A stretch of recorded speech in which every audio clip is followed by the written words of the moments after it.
Oh yeah! Bienvenue au premier segment de l'épisode 5 de Farouche, enregistré devant public au pub Lacal Zéro Déchet le 12 février dernier. Cet épisode est une présentation d'Eros et compagnie. Bonne écoute! En direct du pub Lacal Zéro Déchet à Montréal, Bienvenue à Farouche! On est des femmes libérées, des féministes frustrées, des mises en brisées, des mal baisées. On aime pas s'épiler, on est entêtés. Oh yeah! Un peu sauvage chez bar, on fait ce qu'on veut notre corps. On est farouche.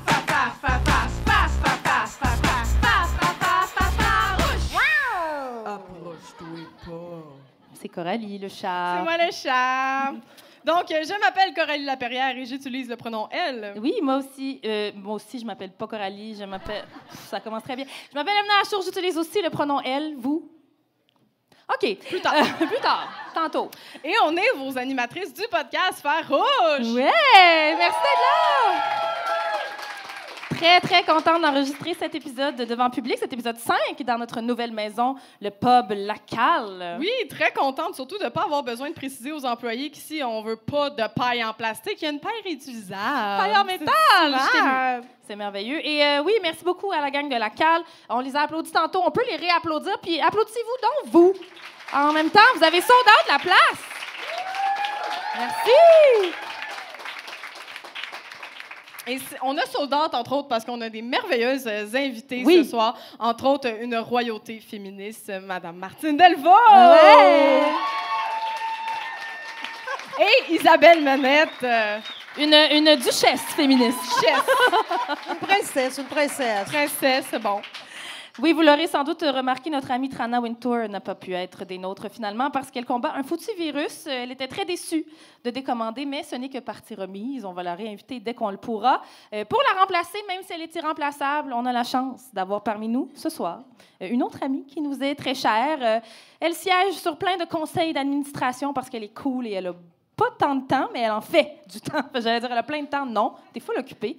C'est d'ailleurs avec elle, fun fact, que j'ai parti mon premier projet féministe en humour qui s'appelait Les Allumetières. C'était une soirée d'humour où il n'y avait que des femmes et des personnes de la diversité de genre sur scène, un peu comme Farouche. Elle est aujourd'hui une jeune, mais déjà prolifique scénariste.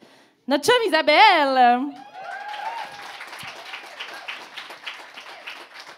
D'ailleurs, les deux autres du quatuor féministe qui étaient les Allumetières sont aussi dans la salle ce soir parce que tout est dans tout. Yasmine Greggs, Caro Mona, allô? On les applaudit. Merci d'être là! Sinon, pour les personnes ici, genre le gars là-bas dans le fond du bar qui ne sait pas qui est Martine, OK? Martine, on t'a décrite sur nos réseaux sociaux comme notre maîtresse à penser, à toutes et tous, notre Mama Bear féministe. Est-ce qu'à date, vous trouvez que les descriptions sont adéquates, mesdames? Merci pour le maman bear. Je pense que ma fille trouve ça particulièrement drôle. Oui, est-ce que tu nous permets de partager ta maman, ne serait-ce que pour ce soir? Oui, OK, merveilleux. Ouais. Fabuleux. Ben oui, puis on choisit nos invités parce qu'on les trouve foncièrement farouches, hein, c'est-à-dire unapologetic. J'ai un bon anglais. Puis qui ne se laisse pas se marcher ses pieds. Fait que est-ce que vous vous sentez farouche aujourd'hui? C'est une journée farouche. C'est une journée farouche pour vous? Est-ce qu'il y a une journée pas farouche? Excellente réponse. Je pense pas que je peux faire mieux que Martine sur celle-là, Oui, mais sûrement, oui, quand même une journée farouche aujourd'hui, moi, où j'avais l'air bête, puis je voulais que tout le monde comprenne que c'était correct. Tu sais. Ah, c'est bon, Très ça. farouche, on savait qu'on Tu t'es les pas fait choisissait. dire de sourire aujourd'hui. Je pense que j'appelais pas à la demande de sourire. Tu l'aurais envoyé chier. Ben, j'aurais fait un air digne de farouche. OK, c'est très bon, Très ça. farouche. On envoie chier le monde qui nous disent de sourire. Très farouche. Oh yeah! On a des effets spéciaux, puis tout, vous allez capoter. Alors, avant de se lancer, on veut juste... on a présenté nos invités, puis là, on voudrait vous présenter peut-être nos invités et les personnes dans la salle qui ne le connaissent pas. Notre bol à raison féministe, OK? Coralie, qui est toute... n'a pas confondre avec le bol de frites, à côté. Très bon, d'ailleurs, on suggère à tout le monde de manger les frites de la cale. Coralie, pourrais-tu nous expliquer quel est le bol à raison et pourquoi il existe? Il existe parce qu'à un moment donné, on s'est fait dire qu'on chiait beaucoup ces gars. Oh. Puis on était comme, OK. Fait que là, on l'a pris moyen. Non, mais on a fait un bol à raison, dans le fond, féministe, pour à toutes les fois où vous trouvez, ou le monde dans la salle, si jamais vous trouvez que là, on en a dit un petit peu trop. C'est monsieur, Mathieu... On sent que les messieurs se fâcheraient de nous. Oui, oui. C'est ça l'affaire, c'est que nous, on chiale sur les messieurs, mais c'est parce que nous, on est convaincus qu'on a des bonnes raisons de chialer. Fait que quand on pense qu'on dépasse un peu, pas qu'on dépasse, qu'on a des bornes, je sais pas, on utilise ça? Dépasser les bornes sans les dépasser? En tout cas... Mais quand on trouve qu'on en a mis un peu trop, là, maintenant, leurs oreilles commencent à sciller, on lit une merveilleuse raison féministe qui justifie tout ce qu'on vient de dire depuis les 10 dernières minutes. C'est pas fabuleux, ça, quand même? Oui, et c'est interactif, donc vous pouvez, à un moment donné, dans le public, nous pointer, genre, c'est un moment bol. Là. Maintenant, c'est le bol. Chers invités aussi, vous pouvez nous dire, là, ça serait un moment de piger une raison dans le bol. Alors voilà pourquoi il existe le bol à raison. Féministe. C'est aussi un bon moment pour vous parler de notre tout nouveau, tout chaud groupe Facebook VIP. Farouche, le podcast, OK? Qu'on a créé pour se rapprocher de notre communauté, pouvoir jaser avec vous, brainstormer avec vous, organiser la prochaine révolution. Bref, rejoignez-le, c'est gratuit. OK? OK. Oh yeah!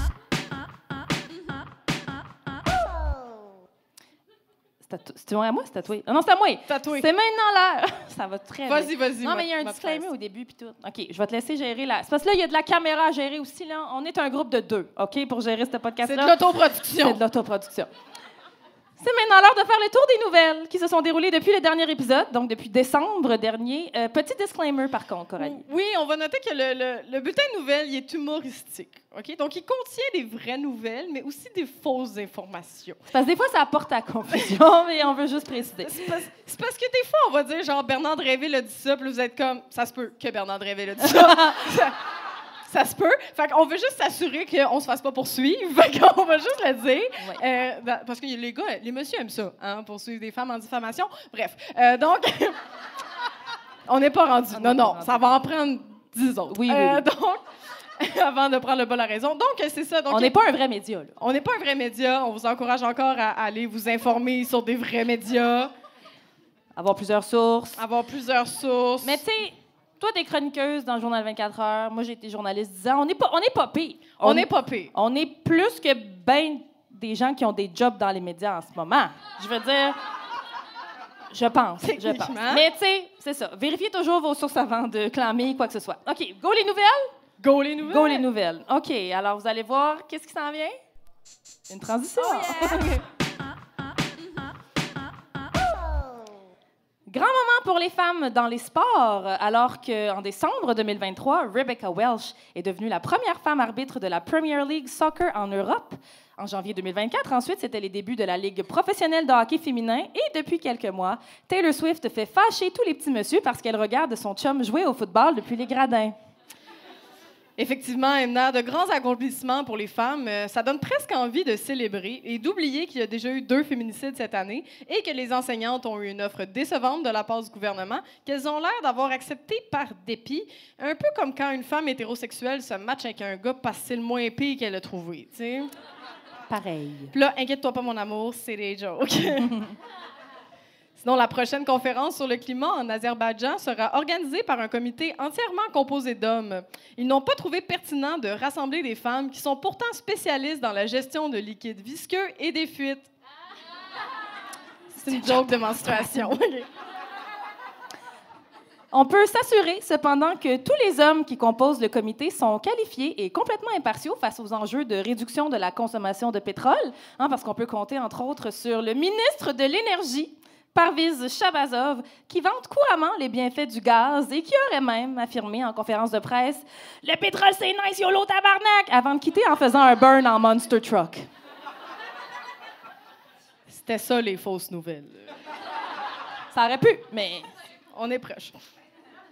Lors de son dernier discours à l'Élysée, inquiétez-vous pas, moi non plus, je sais pas ce que ça veut dire, le président français Emmanuel Macron a annoncé son désir de lutter contre la baisse de natalité en France en utilisant la formule « réarmement démographique ».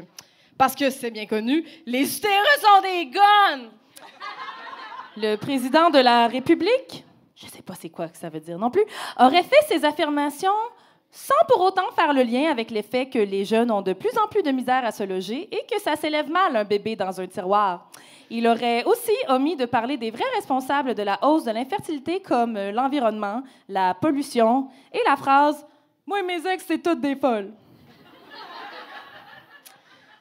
Sinon, Margot Robbie et Greta Gerwig n'ont pas reçu de nomination individuelle aux Oscars, malgré le succès du film Barbie.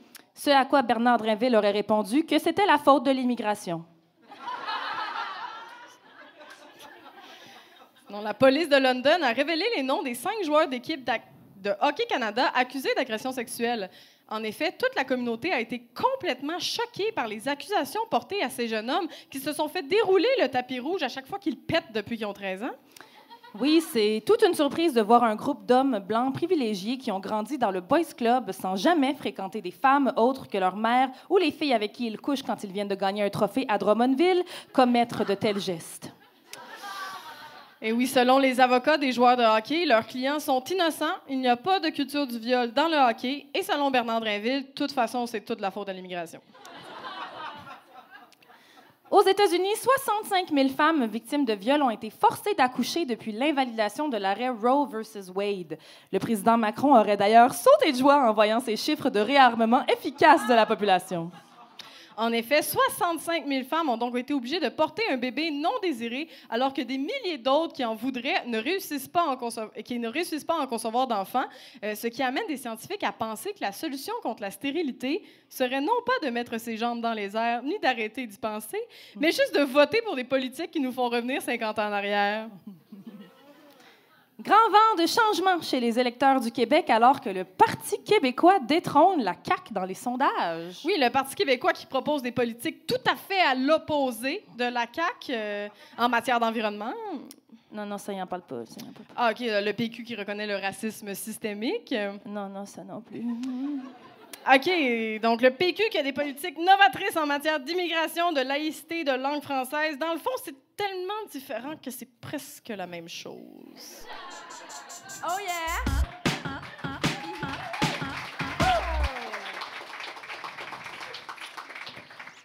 Donc, vous autres, Martine, Isabelle,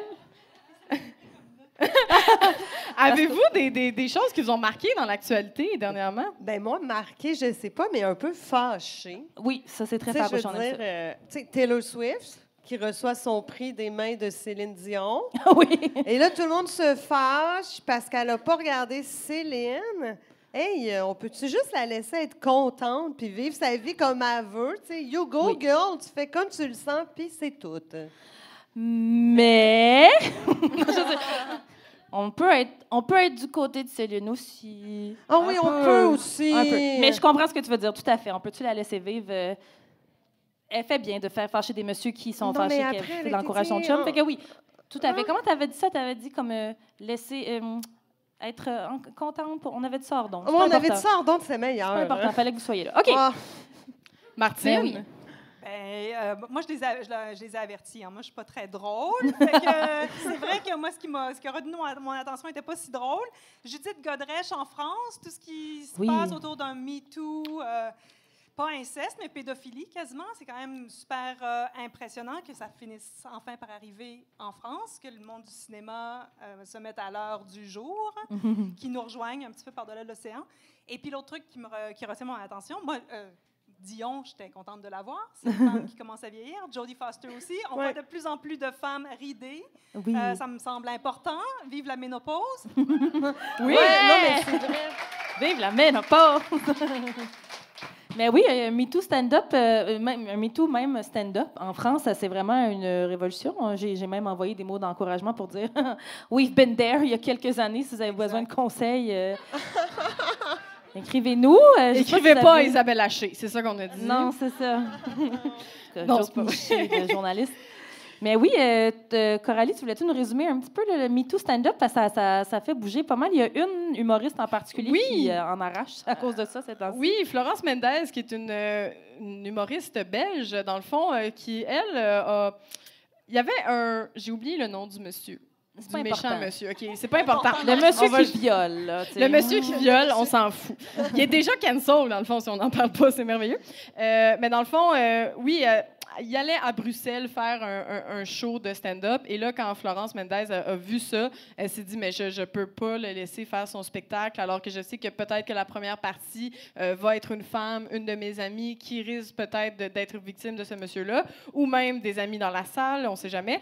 Donc, elle a décidé, dans le fond, de le dénoncer et de récolter des témoignages qui sont assez horribles, là, assez niveau... Oui, niveau 3 là, de Le la niveau, liste d'il y a quelques années. pour Oui, ceux qui s'en niveau rappellent. intense. Et dans le fond, c'est ça. Donc, ils ont fait une manifestation devant la salle de spectacle pour demander l'annulation de son spectacle. Et il y en a aussi qui sont carrément rentrés dans la salle de spectacle pour interrompre son spectacle en lui disant qu'il était un agresseur. Et il a répondu, c'est pas l'endroit pour en parler. Ah non. Il y a des endroits. Il y a l'épicerie. Le Jean Coutu. Comme quelle benne. Mais il a dit que c'était pas l'endroit et donc qu'il allait voir ça avec la justice. Mais bon, surtout la justice, là, c'était en Belgique, mais on sait que la justice française laisse énormément d'agresseurs passer dans les mailles du filet. Est-ce qu'il y a un filet pour les agresseurs? On ne sait pas. Oui, donc c'est ça. Et là, MeToo Stand-Up continue en France. Et aussi, Florence Mendez, depuis, a donné aussi le relais à une page anonyme pour qu'elle récolte les témoignages, parce que les témoignages, pour toutes les personnes qui ont déjà fait ça, puis il y a bien des féministes dans la salle, vous l'avez peut-être vécu, mais ça peut être très lourd recevoir des témoignages d'agression sexuelle. Donc, elle a pas pitché ça. Là, elle a fait ça plus poliment, je pense. Mais donc, il y a une nouvelle page MeToo Stand-Up. Donc, c'est aussi des Françaises qui nous écoutent, peut-être, à Farouche, de l'autre côté de l'océan. Sachez qu'il y a carrément un Instagram qui s'appelle MeToo Stand-Up à aller regarder pour ces raisons-là. Et je pense que Judith Godrèche fait la même chose pour le cinéma. C'est vrai. Elle accueille les témoignages pour éventuellement en faire une publication, en tout cas un projet à l'avenir. Fait qu'elle en reçoit énormément aussi. Ouais. Solidarité avec nos consoeurs de l'autre côté de l'Atlantique. Je veux juste ça me fait penser à un truc qui s'est passé au Québec dont on a peu parlé, mais que moi j'ai trouvé vraiment super inspirant. Là. Mais c'est une ex-participante de Star Academy, Maggie, qui a dénoncé son ex-chum, Cornelio, qui l'avait drogué. Elle est rentrée chez elle un soir, il a offert un drink, il a drogué sa propre blonde. Et elle a eu le courage de le dénoncer. Et des années plus tard, il a été condamné. Combien de jours, vous pensez? Ah, je sais pas. 100 jours. 100 jours. Mais là, il est encore en... Oui, mais il est en cavale, là, Cornelio. Je sais pas si vous savez. Cornelio est en cavale. Ça sonne quand même un peu. Depardieu. On mettrait une petite musique country, tu sais. Oui. Non, mais c'est vrai, pour plusieurs crimes différents, il y avait un avis de recherche. Fait que si jamais vous voyez Cornelio, vous appelez la police. Mais il y a des très beaux sourcils. Je te rassure, Cornelio a été rattrapé et jugé. Oui, et il a été condamné. Mais il est en cavale. Mais c'est là. Non, mais ça s'est réglé genre la semaine passée. OK, il n'est plus en cavale. Il s'en va en prison. Mais si vous le voyez, il faut quand même appeler la police. Si vous le voyez, il est supposé être en prison. Techniquement, OK. Mais je trouvais quand même ça extrêmement courageux. Puis je trouvais que c'était comme une couche de plus, tu sais, de courage que de dire c'est mon ex. Hey, wow. C'est dans ma vie privée. Tu as tendance à dire c'est mon ex, ça fait une affaire épaisse. Fait que non, je voulais souligner quand même tout ce courageux. Oui, bravo. Vraiment. Voilà. Bravo aux femmes, gens qui ont le courage de dénoncer. Tout à fait. C'est-tu malaisant si je raconte une anecdote de Cornelio? Mais c'est pas pour l'encenser, là. À moins que tu... Non, moi, la seule chose qu'on pourrait encenser, c'est ses très jolis sourcils. Il avait très grands sourcils. Mais c'était un ami de ma mère, Cornelio, pendant... Il y a pas longtemps. Ben, il y a longtemps, mais pas longtemps, en tout cas. Et Cornelio a malheureusement des problèmes de toxicomanie, mais il arrêtait pas de chanter. Ah. Il est pas capable de pas chanter. Quand t'es avec, il est tout le temps en train de partir une petite toune. Comme Céline. Bon, tu vois, je pensais que c'était plus drôle, mais... Non, mais c'est quand même spécial. Il n'était pas un agresseur. Oui, non, mais c'est quand même spécial de voir quelqu'un toujours en train de partir une petite toune, quand même. C'est ça. Ça va être plus drôle quand ça va être quelqu'un d'autre. Oui. Ça. Moi, sinon, je ne sais pas si vous avez vu passer ça, la fin des catégories non genrées aux Gémeaux. Ça a duré 1 an.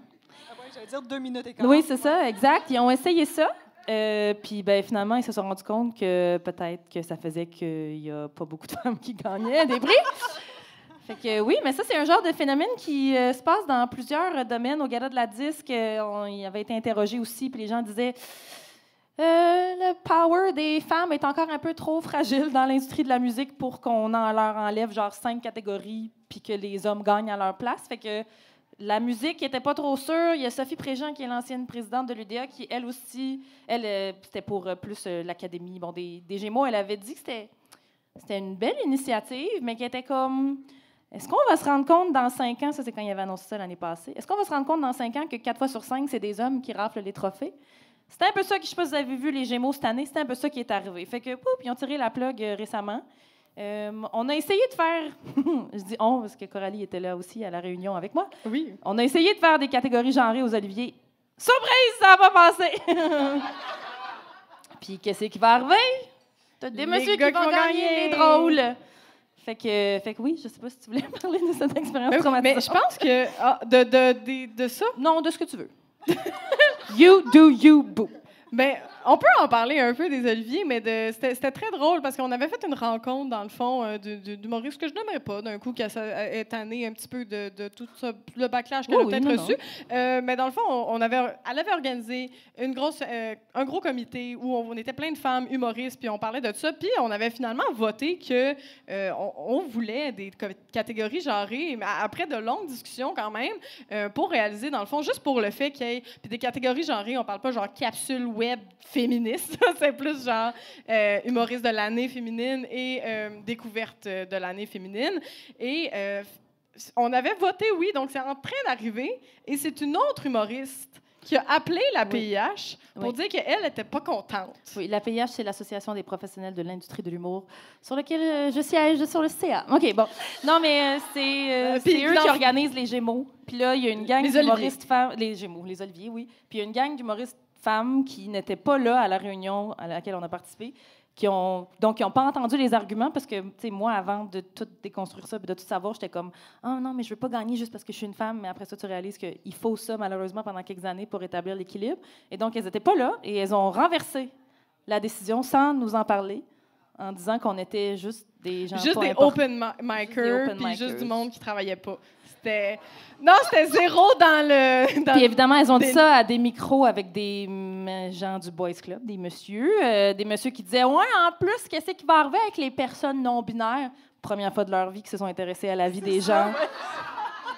Ça leur a permis d'apprendre le mot non-binaire. Oui, tout à fait. Oui. Ça aura au moins donné ça. Ça aura donné ça. Fait que voilà, c'est sur la glace pour le moment. Mais Martine, je pense que j'ai vu sur Instagram, ça se peut-tu que tu as fait un... Sophie Durocher avait...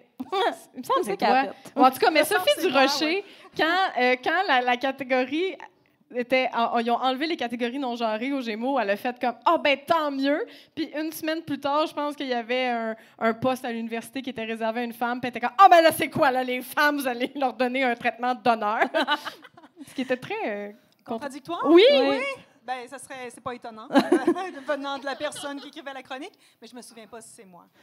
OK. C'est peut-être moi. Ben, c'est qu'il en arrive tellement des affaires. C'est qu'il en arrive tellement. Oui, puis ils en écrivent tellement des stupidités quand même qu'il faut souligner. Oui. Est-ce qu'il y a une stupidité particulière? C'est le job à temps plein. Oui! Y a-t-il une stupidité que tu as remarquée récemment, Martine, que tu aimerais nous partager? Non, là, il faudrait que je réfléchisse. Il y en a tellement. Oui, c'est ça, il y en a trop. Mais je pense qu'ils sont bien choyés au Journal de Montréal. Il y en a beaucoup. Jean-François Lisée, c'est quand même pas pire aussi. Oui. Je trouve que le truc qui m'a le plus énervé puis qui revient, là, on le voit chez les trolls qui m'écrivent des trucs sur Instagram, ça revient. Il a mis en avant un livre écrit par un ancien prof de l'UQAM. Et je suis allée vérifier où ça avait été publié. Ça avait été auto-publié. Ouais. Et Lisée le prenait comme la Bible en disant enfin une étude qui prouve que ce sont les femmes qui dominent dans les champs professionnels, avocates, médecins et tout. Et là maintenant, évidemment, comme c'est Lisée qui l'a cité, ben c'est partout recité par les trolls. Dieu. Voilà. C'est pas une fausse nouvelle. Oui, ça c'est l'exemple. Malheureusement, c'est pas une fausse nouvelle, mais c'est genre Publibec. Publibec. Ça sonne comme Publisac un peu. Non, c'est vraiment... Oui. Après les fraises du Québec, Publibec. Ça sonne sérieux, là, puis plein de bonnes sources, oui. Oui, écoutez Farouche à la place de Publibec. Il y a plus de chances que nos sources soient les bonnes. Hey, j'ai un peu honte moi, Jean-François Lisée, je sais pas si vous avez quel âge, la gang, mais est-ce qu'il y a du monde qui se rappelle que Jean-François Lisée a fait... Ben là, vous, oui, mais... non, mais il y a des Gen Z! Il y a des Gen Z! Il y a des gens qui se rappellent pas, il était où le 11 septembre 2001? C'est ça différent. Coralie, non. Non, mais toi... L'âgisme, c'est non. C'est ça que tu viens de nous faire, là. Non, mais... C'était pas Vive le vieillissement. Ce que je voulais dire, c'est les jeunes, en tout cas, ceux qui savent pas ils étaient où le 11 septembre 2001 ou qui étaient pas nés. Eux puis Jean-François Lisée, ils ont se juste... souviennent pas. Ils ont juste fait Jean-François Lisée, c'était un cave, mais fut un temps où déjà à l'époque, hein? Non, mais fut un temps où Jean-François Lisée a publié le livre 15 arguments pour mettre la droite KO. Ah! Oui! Parce que Jean-François Lisée se considérait de gauche. Bon, vous voyez, il y a du monde surpris, je suis pas folle. Mais oui, 15 arguments pour mettre la droite KO. Et il y avait... C'était pas vraiment la droite, là. C'était dans le temps où, genre, n'importe quel... Toi, Isabelle, qui a travaillé avec des partis indépendantistes, tu sais de quoi je parle, mais quand les partis indépendantistes étaient juste convaincus que c'était eux, la gauche. Puis Jean-François Lisée avait fait ça. Et je l'avais, son livre, chez nous pendant longtemps. Et je citais jusqu'à temps qu'à un moment donné, il devienne Jean-François Lisée 2, qui est comme... Pour moi, il y a deux revival. Appelons ça la grande transformation. La grande transformation de Jean-François Lisée. Parce que là, je pense pas qu'il se considère encore de gauche, là. Mais où il considère que genre tout le monde est rendu extrême gauche puis c'est lui qui a raison, ce qui est très possible pour des messieurs de cet âge-là. On est rendu proche du bas la raison, je suis d'accord. Ouais, ça serait-tu un moment bas la raison? Ça serait un moment bas la raison. Ça, j'ai voulu butcher Jean-François Lisée. Ah oui! Écoute, on a raison de chialer parce que même si la SAAQ voulait permettre aux personnes qui le désirent de choisir le marqueur X à inscrire sur leur permis de conduire, parce que oui, la SAAQ est prête de faire quelque chose qui requiert... D'inclusif et qui requiert beaucoup d'informatique, ce qui est très rare pour eux autres. Eh bien, ils sont prêts à avoir le marqueur X sur leur permis de conduire, mais la CAQ veut pas. Fait qu'on...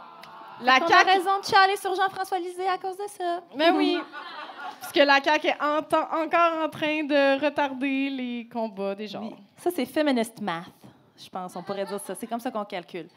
Bref, merci pour ce tour d'horizon, pour ces nouvelles. Écoute, on est parti dans tous les sens. On a chialé sur Jean-François Lisée. Mais on continue. On continue? OK, ça, c'est juste. On a le temps, là? Oui. Ah, on est lousse. OK, alors... Parlez-moi de réarmement démographique. Mais oui, le réarmement démographique, est-ce que vous avez vu ça? Qu'est-ce que... Martine, pour les gens qui ne sont pas avec nous à l'enregistrement, qui a fait un gros « ah » et a secoué la tête. Non, mais c'est comme le retour à la France du maréchal Pétain, là. Famille, travail, patrie. Non, mais j'en revenais pas. Vraiment, il a vraiment dit ça. Oui. Non, c'est incroyable. Je pense que ça aurait été moins pire s'il n'avait pas donné un nom aussi, genre, Robocop à son affaire. Mais ça sonne comment, Isa, dans ton micro? Non, mais ça sonne un peu comme Terminator 2. Oui, c'est ça! Il y a quelque chose qui va arriver, là, c'est comme la deuxième génération d'humains. Tu sais, ça veut être un peu... Ça se crée une espèce d'univers magique postmoderne, où la femme va avoir un rôle d'importance, mais dans le fond, c'est pas ça du tout. Mais c'est quoi le nom de la série de Handmaid's Tale? Taylor's Maid, j'allais dire. Ça va pas du tout. Taylor Swift est partout dans mon esprit. Mais c'est quoi que tu avais vu, là, que c'était devenu une ligne de cruise, là? Oui, c'est devenu une ligne de cruise sur les bumbles de France. Les gens ont commencé à se dire « Veux-tu réarmer la France avec moi? » Ce qui est quand même un peu une bonne ligne, on va se le dire. Mais oui, puis Macron qui a dit ça aussi dans son grand discours là, à l'Élysée, là, puis encore là, je sais pas exactement c'est quoi là, son grand discours. Mais son discours d'ouverture, là, un peu comme nous autres ici, là, l'ouverture. Hey, plus j'en parle, plus je me cale, OK? Mais oui, donc il a parlé de réarmement démographique, et là, ça arrive un mois après sa loi... quand même anti-immigration.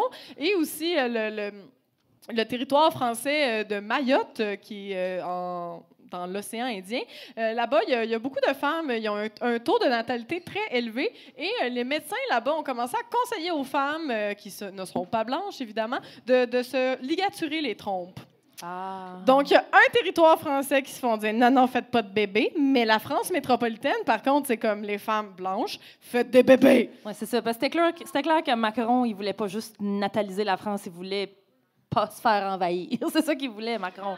Il y avait clairement un petit racisme insidieux. Réarmement d'utérus blanc. Exact. Oui. Exact, parce que je suis pas mal sûre que les familles immigrantes n'ont pas de misère à nataliser le pays. C'est un mot, nataliser? On l'a inventé. On l'a inventé. Voilà.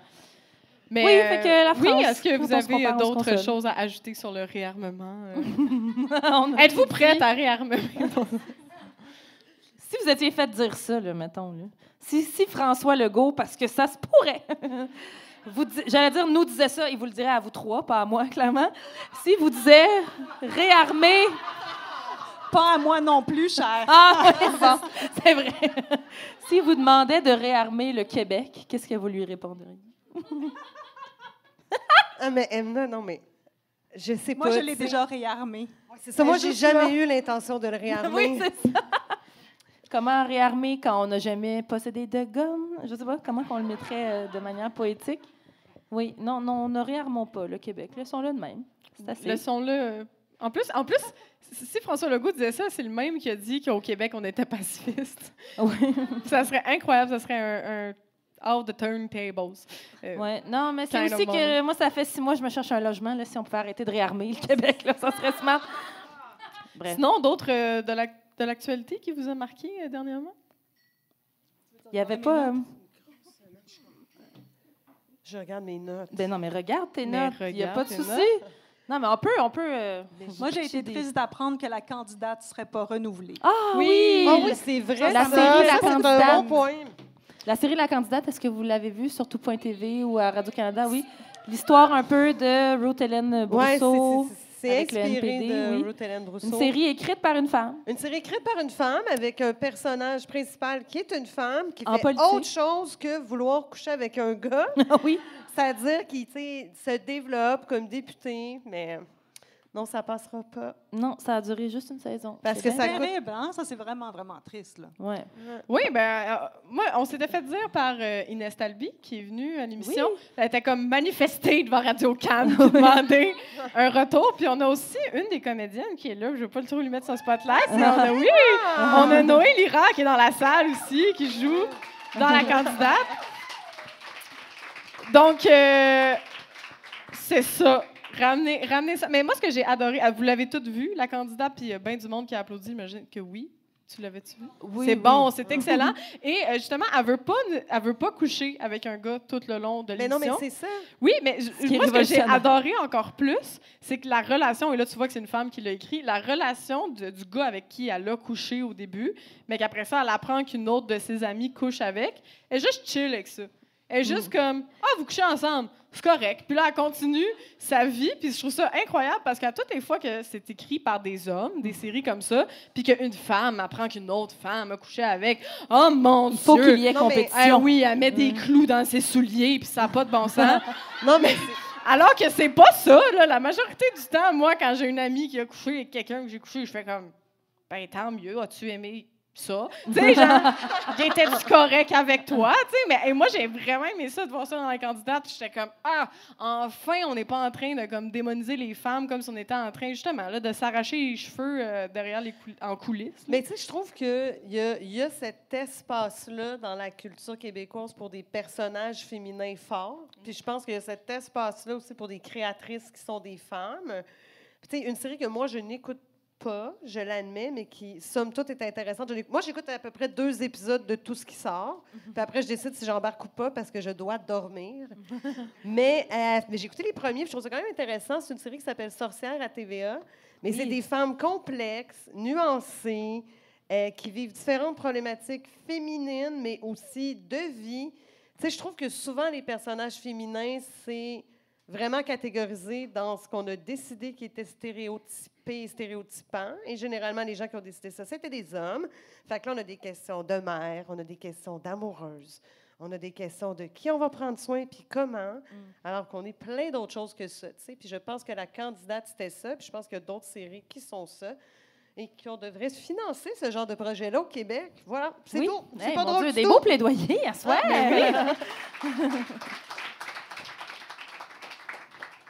Sinon, moi, le PQ... Moi, les 2 lignes dans le bulletin de nouvelles, c'était suffisant. Mais oui, Isabelle, parle-nous du PQ. Non, on en parle. Ben non, mais si t'es à l'aise, si tu veux en parler. Tu peux parler de ton expérience féministe au sein du PQ.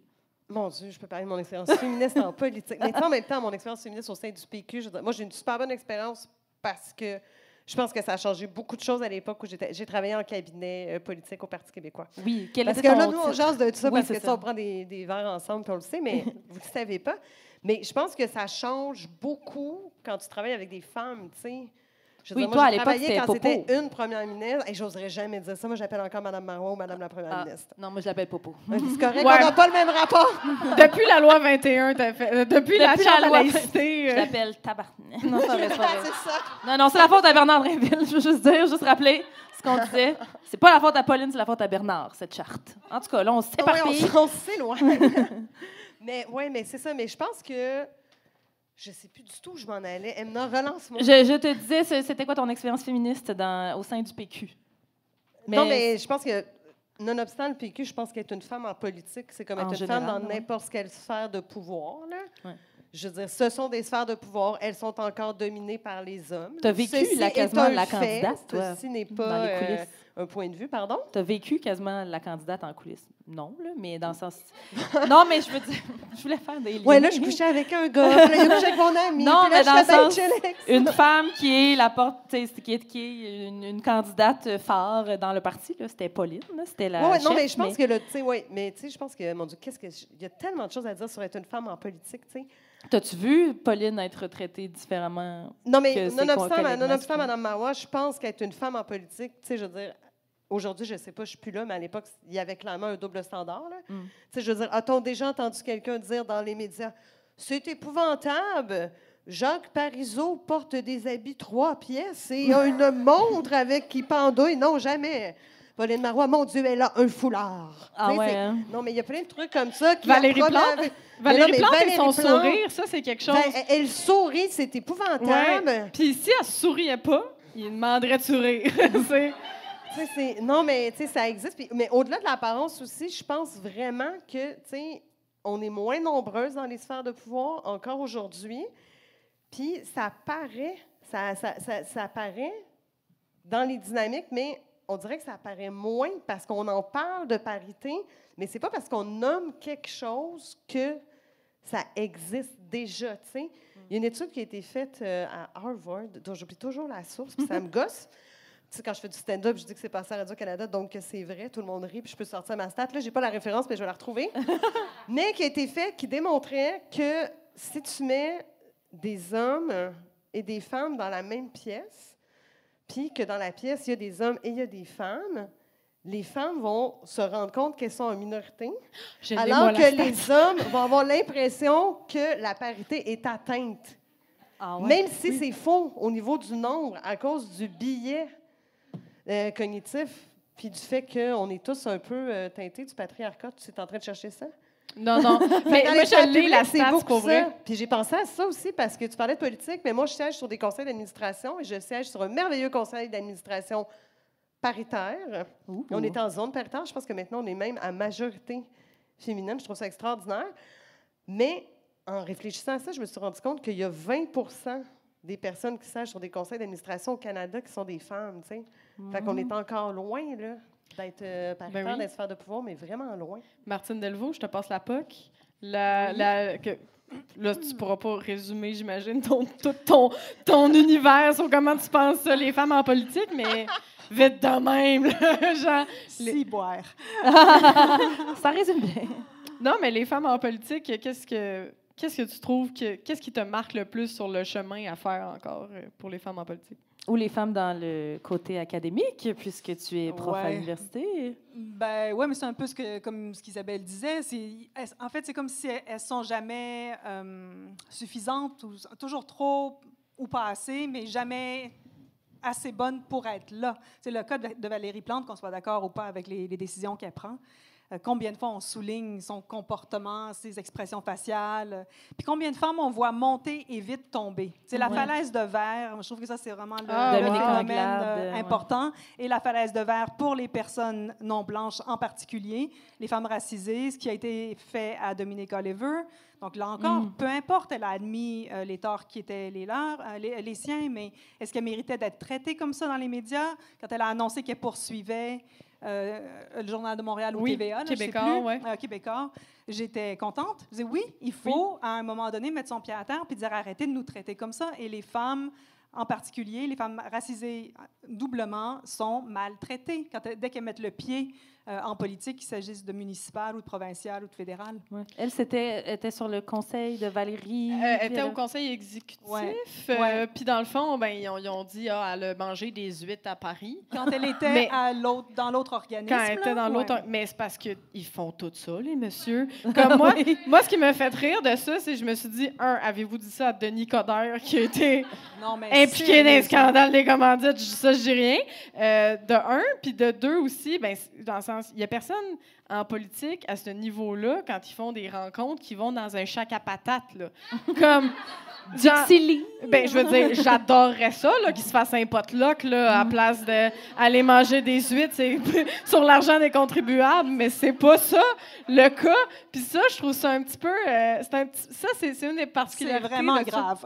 C'est insultant. Ouais. C'est insultant que là, soudainement, Dominique Oliver s'est fait dire « Ah non, là, ça, c'est pas correct. » Puis tu fais « ça tombe bizarre, hein, que ça soit une femme noire. » Elle s'est fait vraiment traîner dans la boue par les médias complet. québécois. Puis le cas de Claudine Gay aux États-Unis, quand même. Hein? Ça, c'est 6 mois à la tête de Harvard. La première présidente d'université de Harvard qui était noire, elle a duré 6 mois. Et à cause de ce qui se passe à Gaza, évidemment, on s'est organisé pour la faire tomber. Mais la faire tomber sous prétexte qu'elle avait fait du plagiat, ce qui était faux! Oui, en plus. Mais c'est ça. Donc, ça aussi, c'est des détails. Puis souvent, le grand public n'est pas au courant. Mais justement, c'est un exemple d'un milieu universitaire où on s'est servi des pratiques universitaires pour faire tomber une femme qui avait acquis ce poste prestigieux et qui était une femme noire. On n'est pas très loin du envoyer les sorcières au bûcher là, il y a quelques centaines d'années. D'ailleurs, moi, c'est ma théorie que si Marois Risky ne se présente pas en ce moment pour la course à la chefferie, elle a dit que c'est parce qu'elle voulait, puis je la crois, qu'elle va s'occuper de ses enfants, puis qu'elle avait une nouvelle grossesse, puis elle voulait s'en occuper. Mais moi, je pense, ma petite théorie, c'est qu'elle va laisser Denis Coderre faire la job sale, de comme aller serrer des mains, aller parler à tout le monde au Québec, puis qu'après ça, quand il va inévitablement perdre les élections, parce qu'il est vraiment bon pour perdre, c'est pas de sa faute. Il y a vraiment un petit quelque chose, Denis. On les aime, ces discours de perdants. Puis je pense qu'après ça, quand il va perdre, là, Marois va faire « OK, I'm in. Je suis là. Mes enfants sont plus grands. Je peux les laisser aller à la garderie, puis je vais être là. » Moi, tant qu'à avoir de quoi de positif du Parti libéral, aussi bien que ça soit que Marois Risky soit la chef, j'allais dire la présidente. Je suis mêlée dans mes titres honorifiques de politicienne. Mais oui, go Marois. Femme mais non c'est blanche. Ça, mais dans 6 ans. Ouais, je pense que ça ne sera pas de suite pour l'instant. Ah, mais c'est quoi? Tu penses que Denis va rester pendant aussi longtemps? Non. Denis sera même pas chef, correct. Okay, moi, je te rassure. Je pense que on met de l'argent sur la table. La chefferie. Je te disais, là, la plante ou Denis, la plante. C'est sûr, Denis ne passera jamais à la chefferie du Parti libéral. Je te jure. Je te jure qu'on met de l'argent là-dessus. Moi, en tout cas, j'ai bien hâte de voir. On devrait faire un pari cocasse là-dessus. Oui, on va faire ça sur le groupe Facebook. On va un pari farouche. La personne qui gagne va gagner genre une tasse ou une affaire de même. Avec Denis dessus. Non, mais je te dis, ça ne sera pas Denis. Là, je veux dire, même les libéraux là, les plus beiges que tu as vus de ta vie là, sont tannés des hommes blancs dans les sphères de pouvoir. Là. Ils sont comme non. Oui, mais pour le faire perdre, pour de la chair à canon, moi, c'est ça, je pense qu'ils vont faire avec Denis. Ils vont le mettre là, ils vont faire comme tu sais, des bateaux pirates, là, quand il va sur le petit tremplin, il y a les requins en dessous, dans la mer, puis qu'ils le poussent avec une épée. Moi, je pense que c'est ça qu'ils vont faire avec Denis. pour qu'il le fasse. Mais comme Stéphane Dion a fait avec là, je suis vraiment deep dans ma politique, la gang. Là, on est cru dans le Parti libéral. Là. Oui, mais Stéphane Dion a fait la sale job. Puis après ça, quand il est parti, Justin Trudeau a repogné le bateau puis il a continué. Il y a cette sale job-là à faire. Puis je pense qu'il voulait la faire par Dominique Anglade. Ça n'a pas réussi. Et là, ils vont la faire par Denis. Non, moi, je pense qu'il va y avoir un combat de samouraïs à la chefferie du PLQ. Puis Denis va se faire sortir par, on ne sait pas qui encore, mais quelqu'un d'intéressant qui va émerger. On sait pas qui. On prend des noms. Ben, merci, mesdames, pour ce fabuleux tour de table de l'actualité. Oh yeah! Merci d'avoir écouté le premier segment de l'épisode 5. Le prochain segment sera en ligne la semaine prochaine. Si vous voulez entendre l'épisode complet avant tout le monde, vous pouvez vous abonner à notre Patreon à partir du palier Charge mentale. N'hésitez pas à nous suivre sur notre page Instagram Farouche Podcast, à aussi rejoindre notre nouveau groupe VIP Farouche le Podcast sur Facebook et à nous partager vos commentaires et nous laisser un beau 5 étoiles sur les plateformes de balado. En terminant, merci à Eros et compagnie de contribuer au rayonnement du podcast. N'oubliez pas d'utiliser notre code promo FRAROUCHE15 pour votre magasinage coquin. À la prochaine, les Farouches!